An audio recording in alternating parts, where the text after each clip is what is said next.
Halo murid-murid, apa kabar? Masih semangat kan untuk melanjutkan pembelajaran hari ini? Materi pembelajaran kita hari ini adalah tentang kondisi wilayah di Indonesia. Nah, anak-anak masih ingatkah dengan pembelajaran kita yang lalu tentang letak astronomis dan geografis di Indonesia? Ternyata itu berpengaruh loh. Berpengaruh terhadap apa, Sir? Berpengaruh terhadap kondisi wilayah di Indonesia seperti cuaca atau iklim di Indonesia, pembagian waktu, dan yang terakhir, kenampakan alam baik di daratan maupun di perairan. Nah, kita masuk ya. Sir, apa sih iklim itu? Iklim adalah keadaan rata-rata cuaca pada suatu wilayah dalam jangka waktu yang lama. Karena dilewati oleh garis khatulistiwa, Indonesia memiliki iklim tropis. Karena Indonesia memiliki iklim tropis, maka Indonesia memiliki dua musim, yaitu musim hujan dan musim kemarau, yang masing-masing memiliki jangka waktu 6 bulan. Kemudian, kita membahas tentang pembagian waktu di Indonesia. Pembagian waktu di Indonesia terbagi menjadi 3 bagian. Ada waktu Indonesia Barat, waktu Indonesia Tengah, dan waktu Indonesia Timur. Waktu Indonesia Barat merupakan salah satu pembagian waktu di Indonesia yang ada pada garis 105 derajat bujur timur.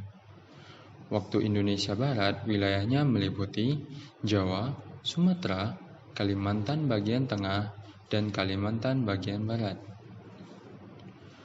Waktu Indonesia Tengah. Waktu Indonesia Tengah merupakan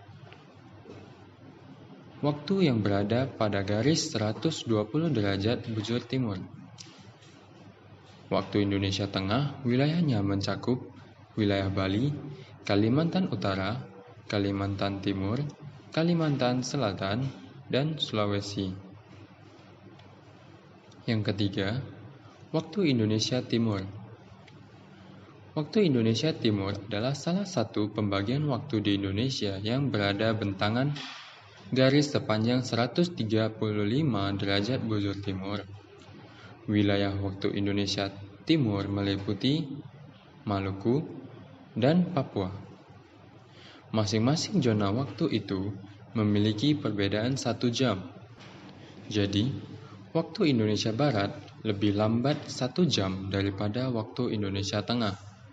Waktu Indonesia Tengah memiliki waktu yang lebih lambat 1 jam daripada waktu Indonesia Timur.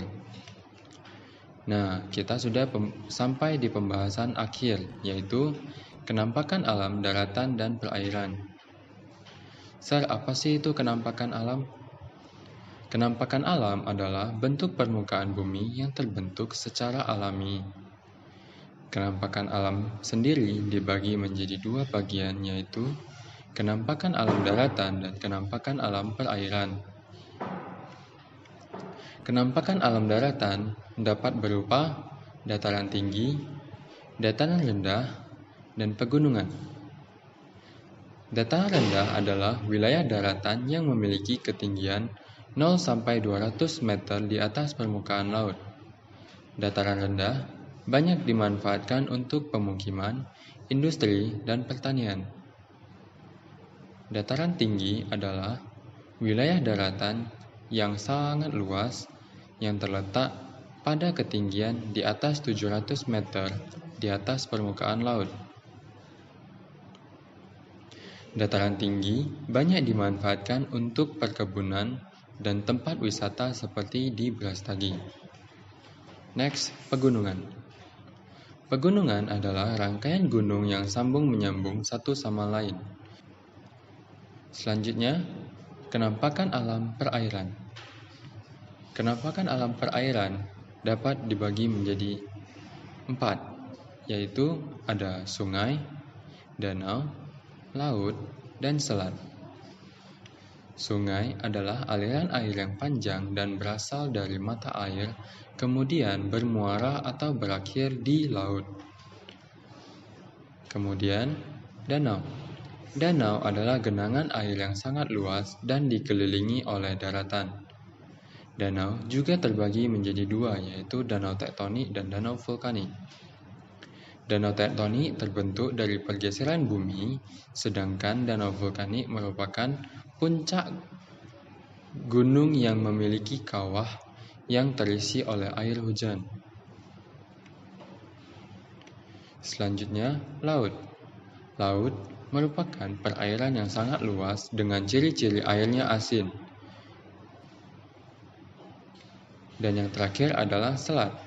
Selat adalah laut sempit yang berada di antara dua pulau. Berikut ini adalah selat yang berada di Indonesia.